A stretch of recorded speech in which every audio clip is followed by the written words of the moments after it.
estrogen enter the family. Thank you very much. All Let me that know if the testosterone. battery light's swinging. I've got We had the great joy of welcoming daughter number 1, Clay, That could be a tester product. Would you like to plug it in this into our plan a little over 2 years ago when Batteries she will be and son number 3, Patrick, were married in Sewanee. And tomorrow, son number 2, Michael, And you can we'll bring into our family. This is the zoom button up here. So if you go that way, it goes in. The great gift of daughter Yeah. number 2.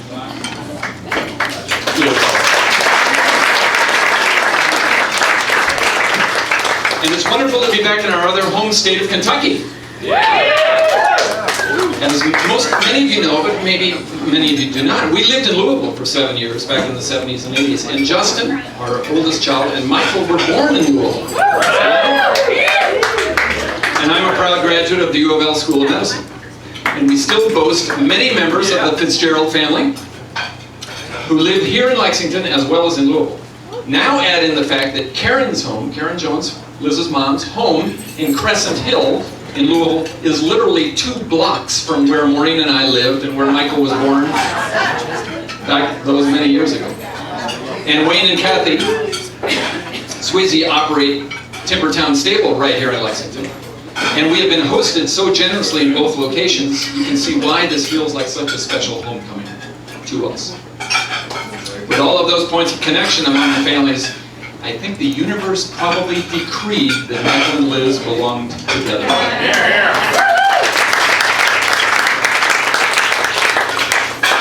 Now, it's natural for all of us to be thinking about tomorrow, of course, and perhaps to be checking off things on our to-do lists.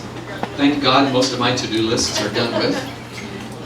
But I'm going to ask us all to try to park those concerns, at least for the next few minutes, and settle into this present moment and the company of those around us. Tomorrow will be glorious.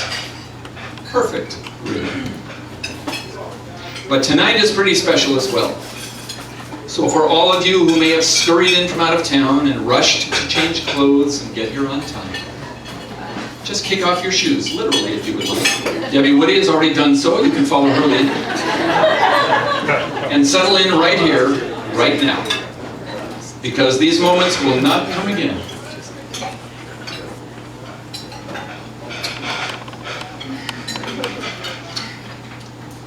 And we don't want you to miss it. The main thing I'm feeling right now is gratefulness. First of all, just to be alive and breathing on this remarkable clod of Earth. In this solar system, in this galaxy, just one of billions of galaxies. I mean, come on, what are the odds of that? We love to think that we control our own lives, that we are masters of our own fates. Hey, I tried to steer the currents of my life as much as anyone. And much of that energy is productive. Don't get me wrong. But at the end of the day, most of what occurs in our lives is gift. It's grace. Including the fact that we are here in this place tonight, enjoying great food and warm company, and not in southern Sudan, or war-torn Syria, or some other place of want. How fortunate we all are.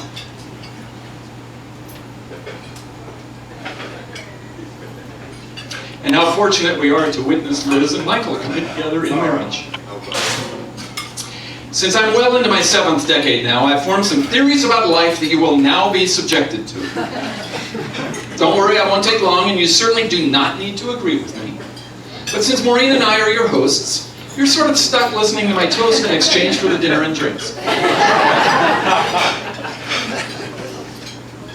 I'm no holy roller, God knows. But I do believe that each of us enters this life with some particular gift, some bit of divine essence that we are meant to unearth and develop and share with the rest of humankind. The problem is that this is much easier said than done. Unless you're somebody like Yo-Yo Ma, the great cellist, or LeBron James, someone whose gifts are so obvious that you'd have to be blind not to see them. This is a really difficult thing to accomplish. Truly. Oh, we will often substitute an activity or a profession offered up by the prevailing culture, and we may have the requisite skills to pull it off. But that may not be where our true gifts reside. And ultimately, the itch gets too big to ignore. Or maybe we continue to ignore the itch and potentially fall prey to depression or heart disease or cancer, or maybe just unrelenting restlessness. So why is recognizing one's gifts so difficult? Well, I believe it's built into the human experience. Don't mean to sound like a downer, but I don't think it's supposed to be easy. It's meant to be a journey of discovery, with all the dead ends and blind spots that we humans are heir to. And why is it set up this way? Damned if I know. The next time you see God, ask God, and please pass along whatever you hear to me. So each of us needs help to complete our life's journey, to fulfill our assigned task. It's not meant to be carried out in isolation. In fact, we will fail if we try to do this on our own. We are meant to find ourselves and our deepest, most fulfilling work in community, in the company of others. And for most of us, that also means having a particular other to accompany us on our journey. Michael and Liz have found and fallen in love with one another. We are all here to celebrate their being wedded to one another as a couple. And Maureen and I could not be happier. And I like seeing them as a couple. But here's what I really like. I like how each of them appears in the company of the other. It seems to me that each of them is better as an individual, is closer to identifying his and her individual gifts as a result of their relationship. And that is what partners in life do. They hold mirrors up to one another and for one another, so that their blind spots might be illuminated. Now this can be pretty uncomfortable. As anyone in an intimate relationship can tell you, it's no picnic having the curtain pulled back on one's faults. As my wise spouse, Maureen, said in her book, and I paraphrase, I realized that love is not just a feeling, but a choice. This stuff ain't always easy or fun, and it takes grit sometimes to stand in there when every instinct is telling you to run. But that's what this commitment sometimes requires. But here's the thing. Here's the thing. In a healthy marriage, that mirror will also shine the light on one's gifts. That divine essence that perhaps you are just too shy, or too scared, or too proud to claim as your own. Claiming our deepest, most fundamental truth may be even more challenging than facing up to our most egregious faults. But I truly believe that that is our heroic task, our quest in this life here on earth. And that may be the greatest gift of marriage, that each spouse may help the other to see and claim his and her divine inheritance, and then help each other develop those gifts for the betterment of humankind. And so, raise whatever glass you have. The champagne is coming, but it may not be in your hands for this. But there'll be plenty more toasts where you can use the champagne. So raise the glass you have and toast these two remarkable people, this extraordinary couple, as they embark on their life together and as their individual lives continue to unfold and flourish. May they continue to embrace and support one another, secure in the knowledge that they are held safely in the palm of God's hand. Salute.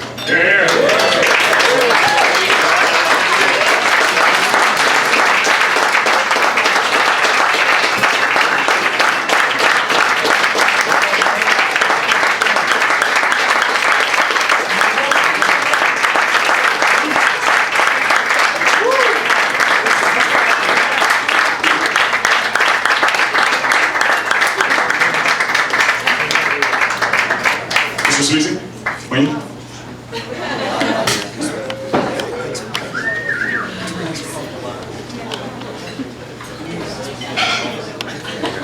Really, Rob, I'm supposed to follow that? like congratulations. You make a great pair.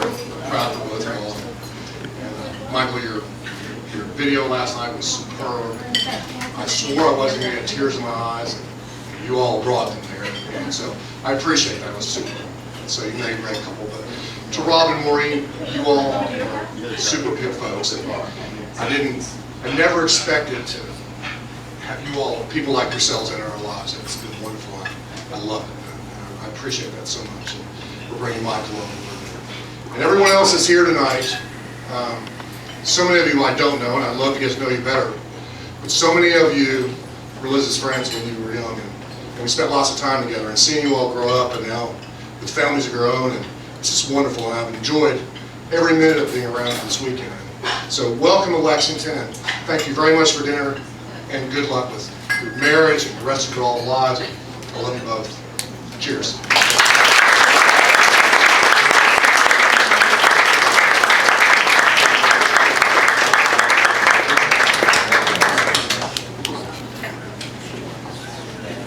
Now, Michael Morrell.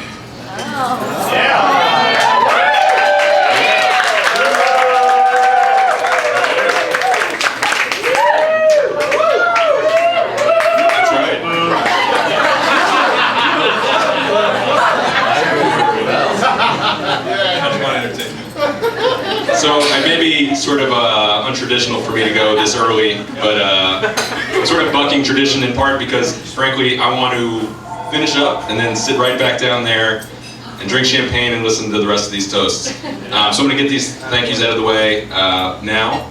And we actually just went through and made a giant list, so I'm going to knock them out real rapid fire. But just want to thank everyone for being here, first of all. I want to thank my amazing family. You know, my dad talked about how lucky we are to live in this, you know, to be born where we are when we are. And I feel like I'm lucky to have been born where I was, but also to be the child of these amazing parents. So I kind of have one up on everyone here.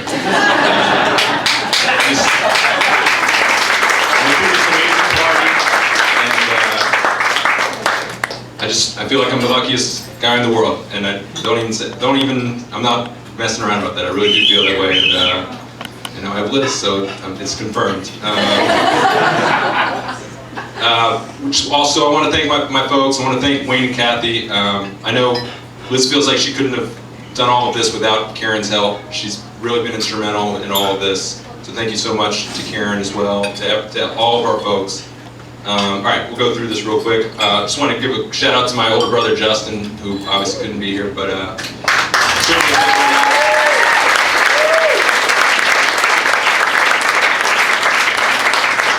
right, here we go. With the night we got engaged, we had an impromptu engagement party at our house. We'd like to thank Emery, Kathy, Francis, Lizzie, Alex, and Dempsey. For our Derby engagement party, our amazing party in DC, hosted by the McMackins and Mike and Ellen. Thank you guys so much. An amazing Derby party. For the bridal shower, Kim Oakley and Chris Hall, thank you so much. For the amazing Timbertown engagement party, Wayne and Kathy, Grant and Elaine, Johnny Walters, Newbie Walters, thank you so much to them. For the amazing DC brunch we had from our friends in DC that they hosted, just want to thank Conrad and Allie, Tyra and Katie, Drew and Meg, Jim and Mimi, thank you so much. Our bachelor and bachelorette parties, if you were there, you know that we thank you for being there. For the party last night, the Asbury's, Mays, Hiltons, and Kessingers, an awesome party, had so much fun. And for the bridesmaids, luncheon today, Cabby. What a fun party it sounds like. I wasn't there, but I heard it was amazing. For the after party tonight, the Woodies, the Bruners, the Dawsons, Josie, Pat Donahue, Chuck, thank you so much. We know it's going to be a blast. And then for tomorrow's brunch, to Kent and Martha, thank you in advance for that, and just everyone else for being here. And then just real quickly about my amazing fiance, about to be my amazing wife. Just want to say that even though I was thanking everyone else here, I could have done this weekend without every one of you except for Liz.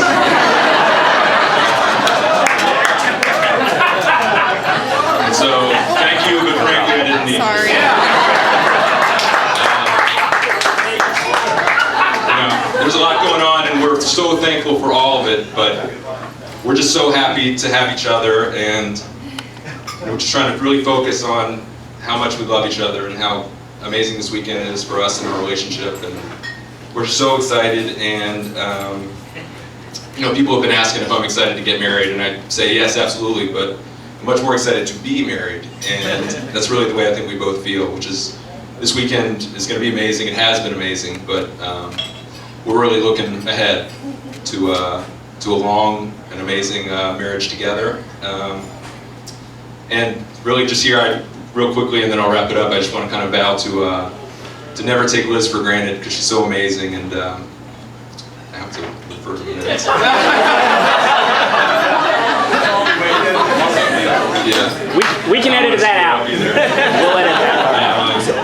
She deserves everything that I can possibly give her.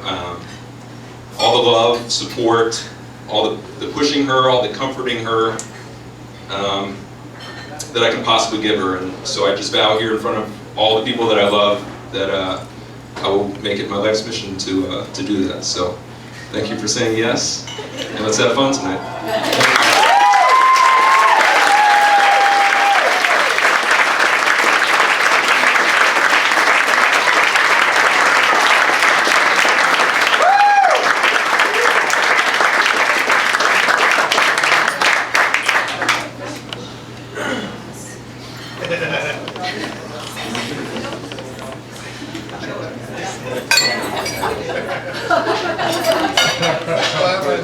Good evening. Michael Morrell is my nephew. And coincidentally, we share the same name.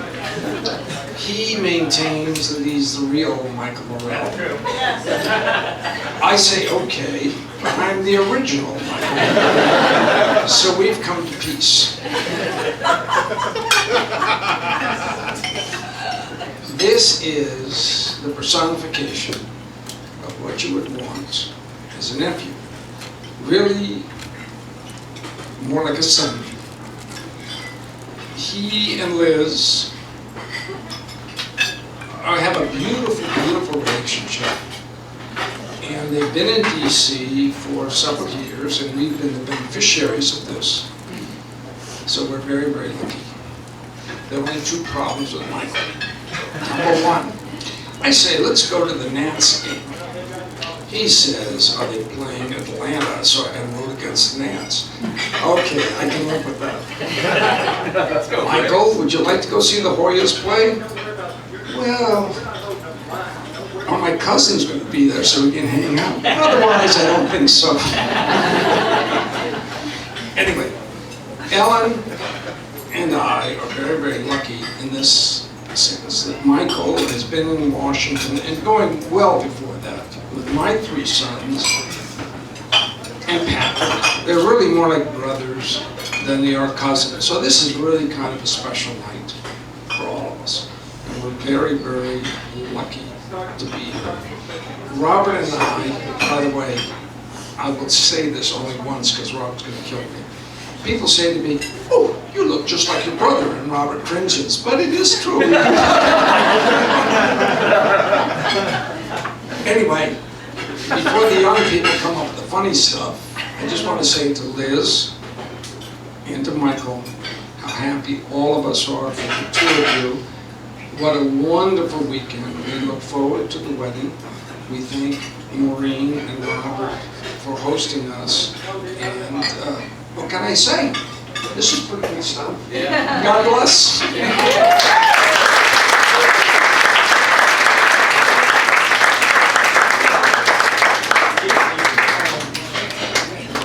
right, can we welcome the matron of honor, Anna, to the stage? Yeah.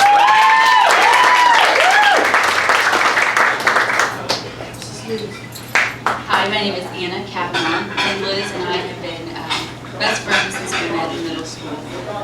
Neither of us had a sister, so we really seemed to just adopt each other. We have been through good times and bad. We have loved together, cried together, laughed together. Today we are many miles apart, but I never feel like we're very far. I mean, it still feels like we're in the same way. I stand here today truly honored to be a part of this day and also to be a part of both of your all's lives. Liz is an amazing friend. She's trustworthy, a fantastic listener, and forever loyal. She is great at giving encouragement through hard times, celebrating your accomplishments, and forgiving your mistakes. Liz is the type of friend that takes a week off from work, travels across the country to the middle of nowhere, Evansville, on a plane, train, and then a car to spend a week with you on bed rest. These qualities that make Liz an amazing friend will make her a wonderful wife. I knew that Michael was perfect for Liz the first time I heard Liz talk. I knew that the relationship between them was something different the first time I met him. Michael apparently knew she was the one early on because he opened up a savings account for an engagement ring within weeks of meeting her.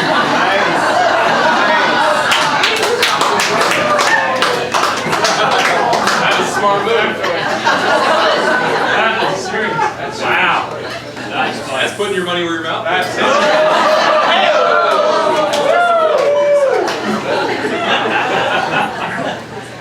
Liz and Michael complement each other perfectly. He is charming, laid back, interesting, hardworking, and has a great sense of humor. Don't forget good looking. It's true. I cherish the many memories that I have with Liz, and I'm really looking forward to making many more with you all as a couple. So let's toast to this wonderful couple. We wish you a lifetime of love and happiness surrounded by your dearest friends. All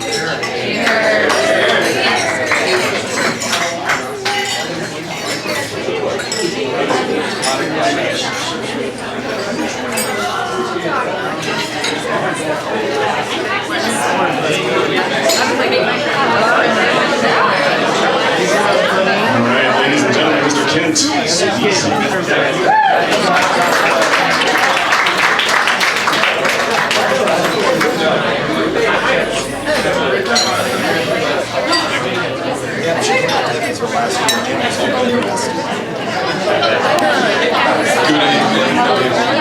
I'd like to first off thank Dr. Rob and Murray for tonight.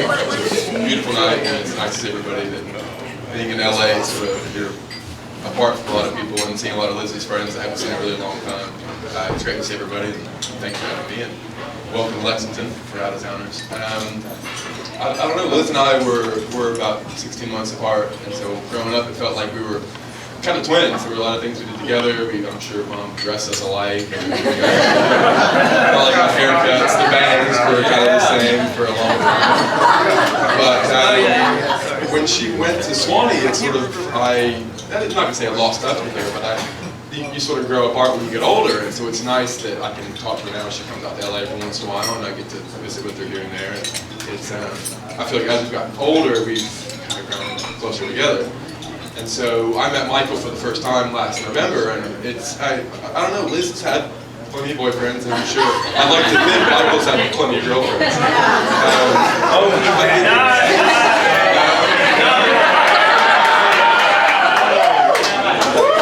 I'm sure he's had one or two. Just sore subject, Just the way, I mean, everybody said it before, the way they look at each other. I've never seen anything like it before. And I don't know Michael well enough to really know the look in his eye, but you can really just see they make a really good couple. And I'm happy for both of them. So that being said, thank you for tonight. It was a fantastic evening. It'll be a lot of fun this next place we go. And cheers to Liz and Michael.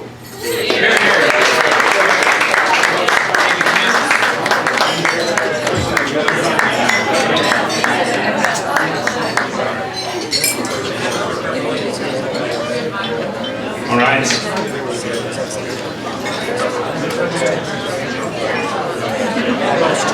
So, like father, like son, I decided to write mine out because I needed to write it out. You know, it's pretty awesome when your big brother turns out to be your best friend. Yeah, I'm not going to recount the entire resume of Michael's and my life together, but I am going to tell 3 stories about Mike and one about Liz that I think are going to be pretty telling about their character and why they're so darn good together. Michael and I had we'll call it an off and on tradition through the 2 years we overlapped in high school. Every Friday afternoon, we'd walk into the Morrell house on Fairview Road, and in that kind of pre-weekend rush of euphoria, Michael would commence what became known as the Friday afternoon beatdown. And it's pretty much exactly what it sounds like. There would literally be tackling, frustration holds, and all manner of physical activity that would remind me that I was 5'2", 110 pounds, and you were a little bit bigger than that. The best part is when he would actually literally drag me out into the front yard to do this. And our friends driving home from Broughton would all drive down Fairview, and they get to honk and really show their support.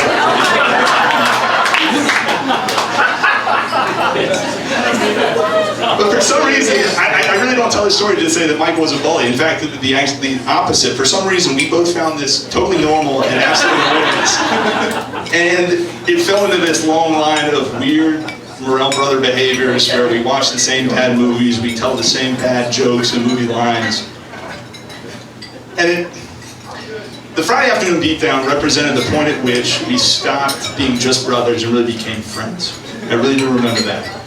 And it was the origins of this bizarre shared sense of humor and affection. So the moral of this story is weird sense of humor. So Liz, if you didn't know this already, yeah, we're weirdos. Fast forward a few years later, it's my senior year at Broughton, and it is senior night for the football team, and that's when all the parents walk out with the players at halftime, you get flowers or whatever it is. And Mom and Dad unfortunately had to be out of town. So I thought I'd be flying solo, which I was actually okay with, but then Michael all of a sudden bowed out of what I'm sure was a fun Friday night at Duke, drove to Raleigh, and stood with me at halftime.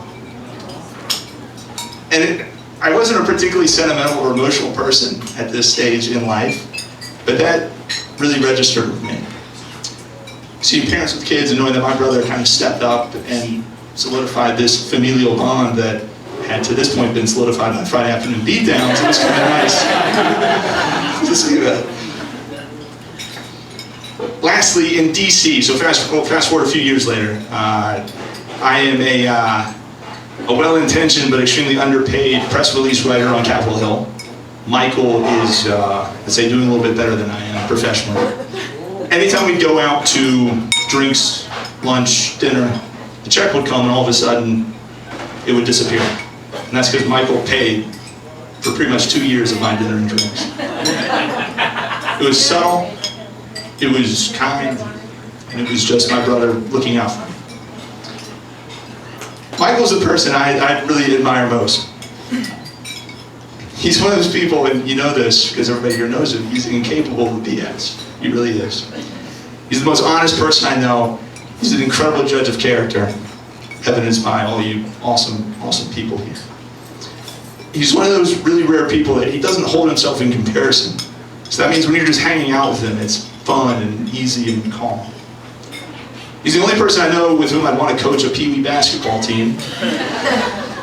And if you saw our now legendary Dragon Sharks 6-year-old All-Stars, you noted that while they were terrible, they had that textbook Mike Morrell scrappiness. So he's not just a protector, he's a good teacher, he's a good coach. And he's an extremely caring and considerate brother-in-law to my wife, Clyde. I think what I love most about Michael is that nothing gets between him and friends and family, particularly when a good experience, a good party, a good trip is on the line. They'll hop a last-minute flight to England to go to a Van Morrison concert in Wales. That's pretty awesome. That might be the best 72-hour Morrell Brothers stretch we've ever had. He'll maintain a decade-long tradition of Charleston New Year's with the Raleigh crew. Yeah. And he'll take his bride Liz on a jaunt to Southeast Asia, complete with zip lines and friendly elephants, if you have seen those pictures. It's pretty incredible. Anything. Oh, before I forget, he'll also take part in what is now a 24-year tradition of the Fitzgerald family getting together at Sunset Beach. It's clear that his friends admire and value him, and obviously he admires and values them, so he's got his priorities straight. And speaking of priorities, he's pretty damn lucky to have Liz. in Liz's family and his life. I've actually known Liz for almost 10 years, since freshman year. And it was her quick wit, her belly laugh, and her genuine interest in getting to know people that I think made us really fast friends. Liz and I studied classics together. We studied abroad together, traveled all through Europe. And today we get to geek out on the internet and technology together. Because we're technology nerds. The thing I've always noticed about Liz, and you'll notice this from the minute you meet her, she asks incredible questions. She's a great conversationalist, she's a wonderful friend. She's also a killer negotiator. I want to tell one story about Liz, and then I'm going to wrap up. We were traveling with friends through Istanbul, and we went into a bazaar because I needed to get a gift for Clay. I had not done that yet. I found a pair of silver and teal earrings, but I'd done an awful job of budgeting, so I was short on the sticker price. And the shop owner spoke only Arabic, gave me the, well, that's the price, buddy, kind of look. Liz immediately stepped in, took the earrings, took my cash, and through a wild array of gestures, started talking the guy down in price. Liz does not speak Arabic, for the record. Somehow, I think this was the crowning moment, she grabbed my arm and walked me out of the store. And then the guy ran after us and gave us the price that Liz had wanted. So I got to look good, because those are pretty nice earrings. And Liz impressed me with her negotiating skills, for sure. So there's perhaps a subtle theme here, maybe not so subtle, but Mike and Liz are protectors. They're defenders. They look out for people. And you can already start to see that taking hold in their relationship together. They're ready to protect each other, to live for each other. I've only been married for 2 years, so I don't know much. But I know that this quality in Mike and Liz is one of the many that's going to help them make an incredible life together. And my hope for you too is that you care for and you protect and you fight for each other. And Liz, just no Friday afternoon beatdowns. Michael's really fragile. Michael, you're a remarkable friend and the best big brother I could ask for. I love you very much. Liz, I love you too. Welcome to the awesome weirdness that is the Morrell Fitzgerald family. Can't wait for you guys to make this official. Raise a glass. Cheers.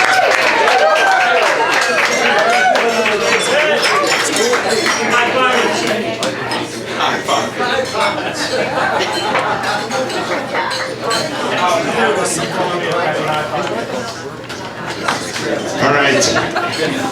I want to...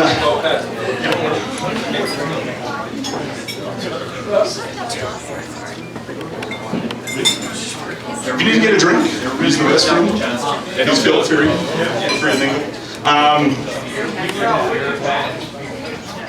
All right, next up, we're going to kick it over to some of the bridesmaids. Anyone ready to go? If not, I'll just call you out. Emery Brunel. Step right up.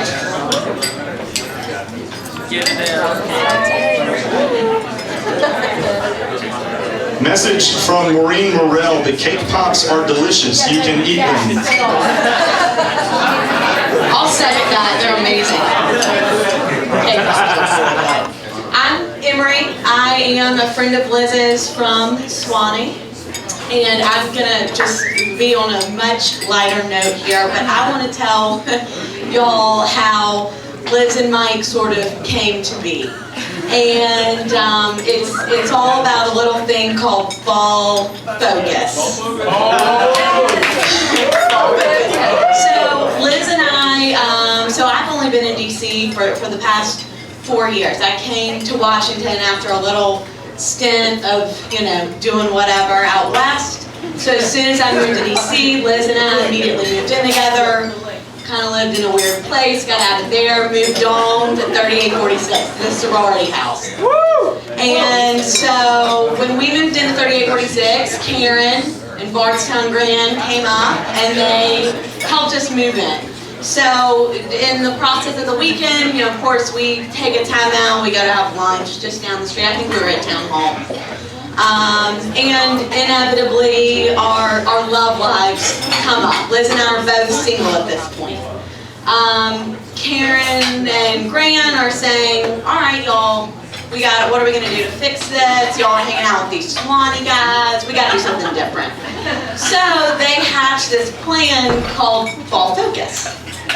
The plan is that we are going to identify some guys, some new guys, not this and Karen is prompting me, some older guys, perhaps even, nothing creepy, just a couple of years. So we're supposed to identify people that we can hang out with. It's not the Swanee crew, it's something new and different. We can turn this single state around. So Liz says, Pat Morrell's older brother. This is true. Anybody who knows me knows that I do not exaggerate. I'm always right. This is true. She says, Pat Morrell's brother lives down the street. I bet at least one of them, that could be some material. So Karen says, great, let's set it up. I'm gonna be following up with y'all. Have them over. Fall Focus. You got it. So, and Liz, as y'all, I'm sure all know, she's on it, okay? So, Karen and Gran go on back to Kentucky. We're settling into 3846, and Liz sends, I think probably an email, I don't even know if you had his number at this point, sends an email to Mike and says, hey, it's me, Liz, Pat's friend, come on down the street. Please know we're like 8 houses down from one another, okay? So come on down the street, bring some roommates, just, me and my friend Emery, we'll have some beers, whatever. So they come, it's Fall Focus. We were smarter than to say, we'll be fall focusing, okay? We didn't do that. Subject line Fall Focus. Subject, I wish. What was the subject line of that email? It was neighbors. Hey! Perfect. Yeah, neighbors. So, it just, these boys come, some of the boys who joined us are here tonight. They came on down. Mike was one of them, obviously, and honestly, that was the beginning of the end. The next thing was history. Smith Point dance floor makeout.